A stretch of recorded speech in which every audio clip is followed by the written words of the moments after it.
1,000 phone calls to travelers coming into New York City from the designated high-risk states, and we've sent more than 20,000 text messages to date. And if we can't get through to you on the phone, we've deployed teams that are now knocking on your door to check in with you. So eventually, when they get to make vaccination compulsory and you need a certificate to prove it, will they do the same kind of thing, you think? I think so. So this is about control. Mm-hmm. Now that in New York, the is for the quarantines on the COVID-19, but there's also now been a few news outlets that's been doing coverage of will it be legal for them to force the vaccine on you. Okay, let's look at that. As we race to develop a coronavirus vaccine, some major questions are emerging. A lot of people are wondering if the government could force people to get it, or could people who refuse get banned from stores or lose their jobs. Imagine a world where you have to get vaccinated and show proof to go shopping, board a plane, or just go to work. Legally, it could happen, says University of San Diego law professor Dov Fox. States can compel vaccinations in more or less intrusive ways. They can limit access to schools or services or jobs if people don't get vaccinated. It could force them to pay a fine or even lock them up in jail. Those measures have been adopted in other countries like France, but not so far in the United States. Courts have found that when medical necessity requires it, the public health outweighs the individual rights and liberties at stake. Professor Fox says states would need to allow exemptions for people with legitimate medical risks like pregnancy, but not exemptions for other reasons. Religious exemptions, philosophical ones, have largely been overridden in the name of public health. And legal experts say that private businesses would have the authority to fire workers who don't want to get vaccinated for personal or religious reasons. Companies would just need to show that there are significant costs at stake for having unvaccinated employees. That's interesting. Yes. Serious. That's a serious issue. So now we are slowly moving from a purely health issue into a moral issue as well. And we will have to determine how morally invasive this is, if at all. And then also, who determines if it's moral or not? Yes, who's behind it? Because if they say it's moral, then they have to do it for the common good. We've heard so and many who are times. the they, right? Yes. And who are the they? Yeah, this is becoming very, like very interesting. That law professor, I think it's a law professor, said it outweighs your personal freedom. Yes. When it's for the common. Absolutely. Now here's a Roman Catholic site called LifeSite, and it says Trump is to mobilize the military to deliver COVID vaccine to millions very, very quickly. So Trump said that the military general is overseeing the logistics of delivering the vaccine once it is developed. We actually have a clip of him saying these things. Perhaps we can go there. Yes.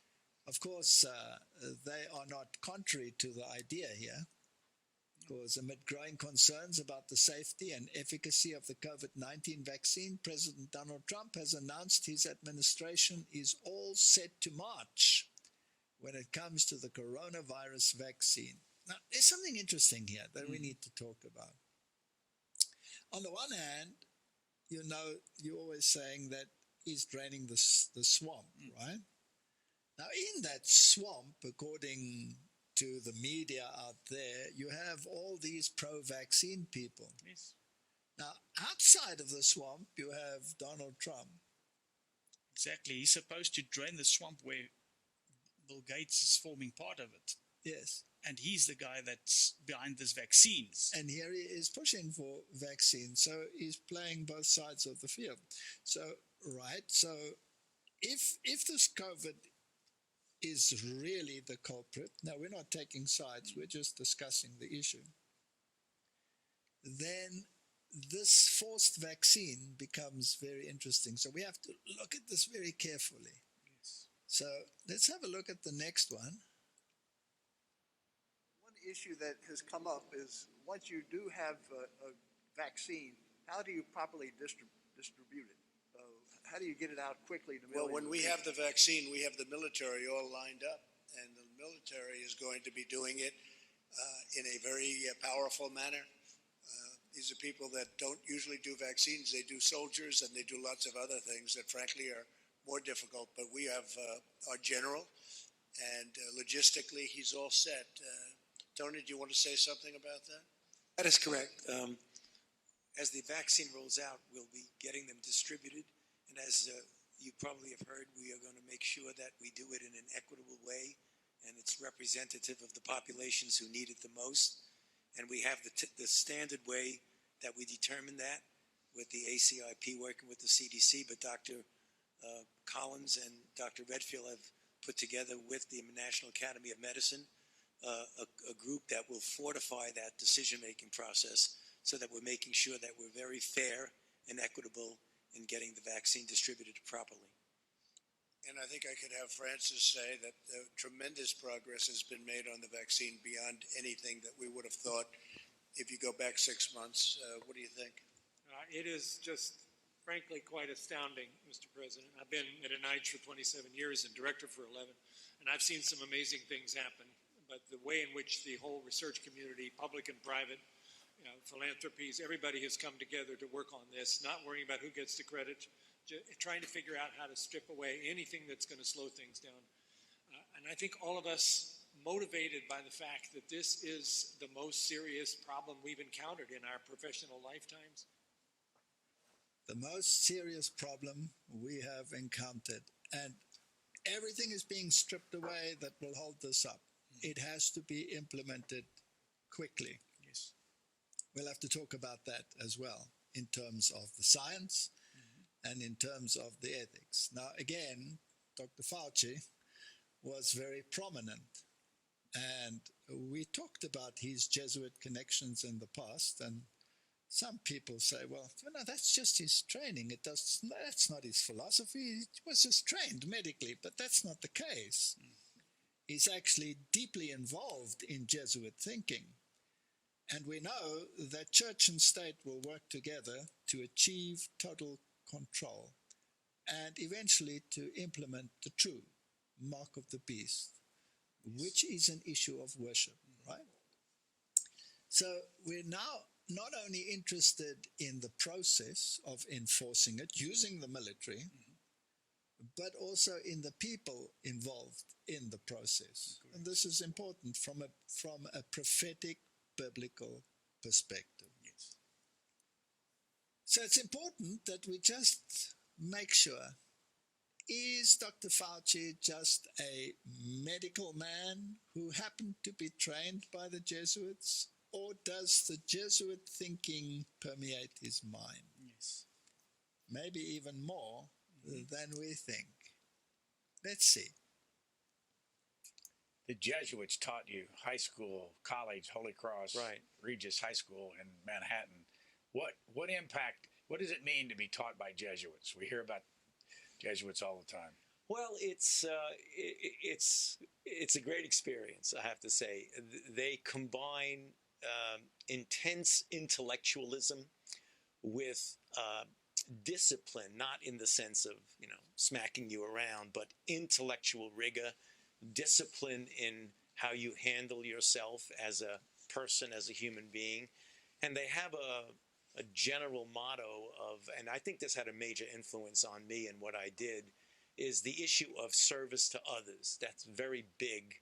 That doesn't mean that people who don't go into public service are doing anything lesser with their lives, but they tend to have I wouldn't say a pushing, but a leaning towards something about what you do is public service. Either everything you do, which turned out what I did by going into public service, or at least a part of your life. So it was an interesting combination of concern for mankind as well as a good intellectual rigor. When did you want to be a doctor? Can you remember the time? I think it was early high school. I'm very interested in people. I'm very much of a people person.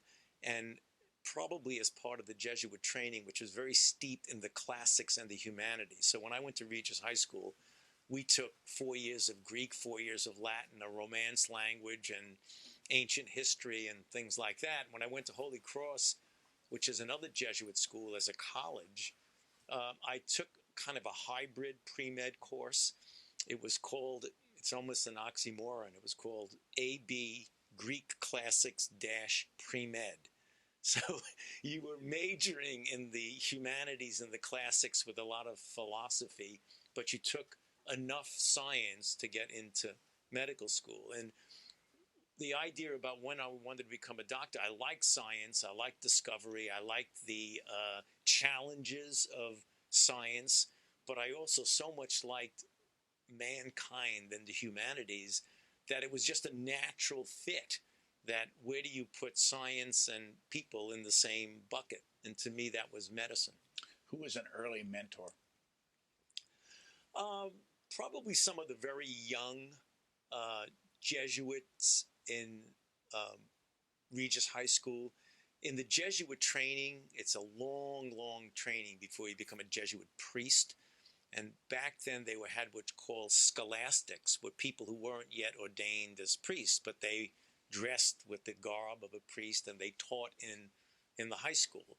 And there were a couple of those scholastics who had a major impact on me. Just great people, highly intellectual and highly nurturing of you and what you wanted to do. I mean, he even made speeches for different Jesuit colleges encouraging the students. So let's look at the next one and see what he has to say there to the students. I had the good fortune to graduate from Regis High School in 1958. I often say it was the best educational experience I could have imagined. I became immersed in the intellectual rigor of a Jesuit education. Importantly, certain tenets of the Jesuit tradition have sustained me throughout my life and career. Two of these, precision of thought and economy of expression, inform how I think, how I write, and how I communicate with the public every day, especially during the present unsettling times.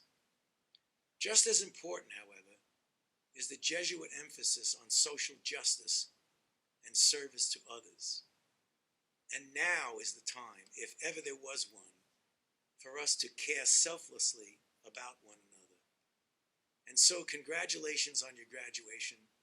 Stay safe and be well as you celebrate this important milestone of your life.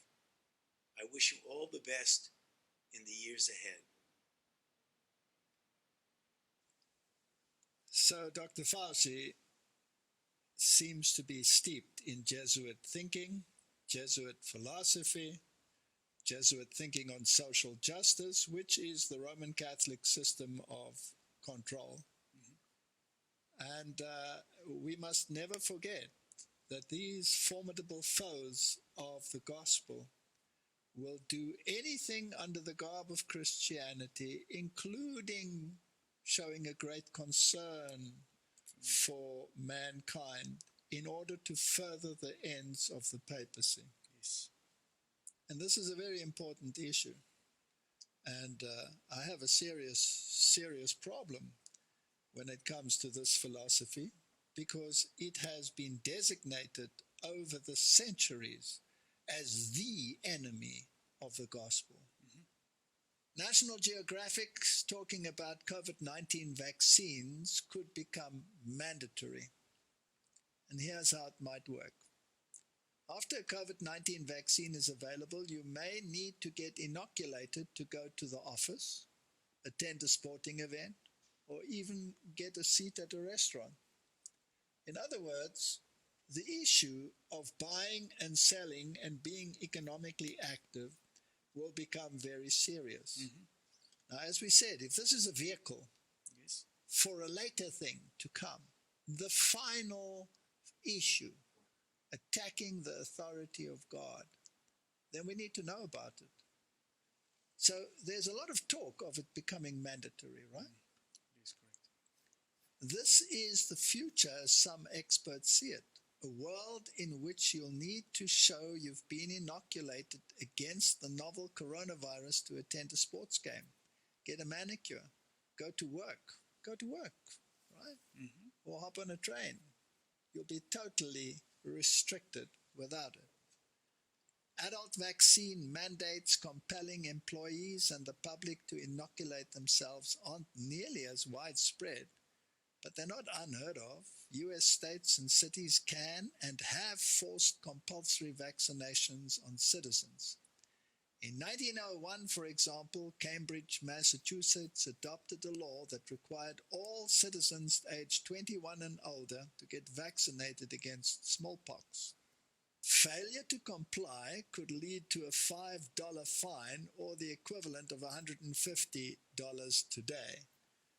Now, they were speaking about $10,000, right? So that's quite a hike. Those who challenged the order in court lost, so you have no recourse. While the enforcement of such mandates wouldn't be without its challenges, it would hardly be impossible or without precedent. Well, if you're going to get the military involved, and those are hardened soldiers, yes, what would you expect? Trump was saying that they are used to handling soldiers. Exactly. So how much easier for them to handle the man on the street? To board an Emirates flight to Dubai today, for example, all passengers must present a negative COVID-19 test certificate. Once a vaccine is available, airlines could put in place sweeping regulations required COVID-19 vaccination certificates. So this is all still speculation. But everything is geared towards it. I mean, we were speaking in the previous episodes about the QR code. Everything is now COVID-19 negative related. Yes. But eventually it can go over to vaccine regulated. So you don't have it, you can't enter the shop. Correct. Here's an article from RT, and it says, bubble indemnity. Big pharma firms will not be held accountable for side effects of COVID vaccine. That's unheard of. Yes. I don't think that was a situation when they were working on the smallpox vaccine in 1901. Absolutely. You had recourse to courts if something happened. Now, these people are free. They can do whatever they want. So this is something that can be exploited by big pharma to make big bucks, and you can't be sued if something goes wrong. So I really want to know what's going on with these vaccines. If that is the case, are you then worried of what the consequences can be of what you put in the vaccine? Or are you going to rely on human kindness so that it will be perfect? I mean, the Jesuits and their reason and the depopulation agenda as we see it on the Georgia Guidestones, I don't know whether I trust humanity to the point of, inject whatever you like, right? So a senior executive for the pharmaceutical giant AstraZeneca has confirmed that his company cannot face legal action for any potential side effects caused by its COVID vaccine. Those affected will have no legal recourse. That is horrendous. We can say that blatantly in this discussion, right? Now, this next video is a public health committee, and it's a public hearing, and we have medical doctors giving their opinions, experts in the field. You know, because there are so many people that say, just run with what the mainstream is telling you. Well, this is mainstream. And it is an opinion that doesn't sit very well with the general thought on this issue.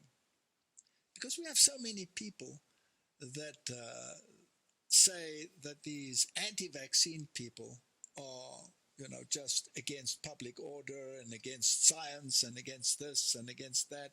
So let's talk about the science. And let the scientists talk about the science. So let's hear what this man has to say, because I think this was a very important one that everybody should be aware of.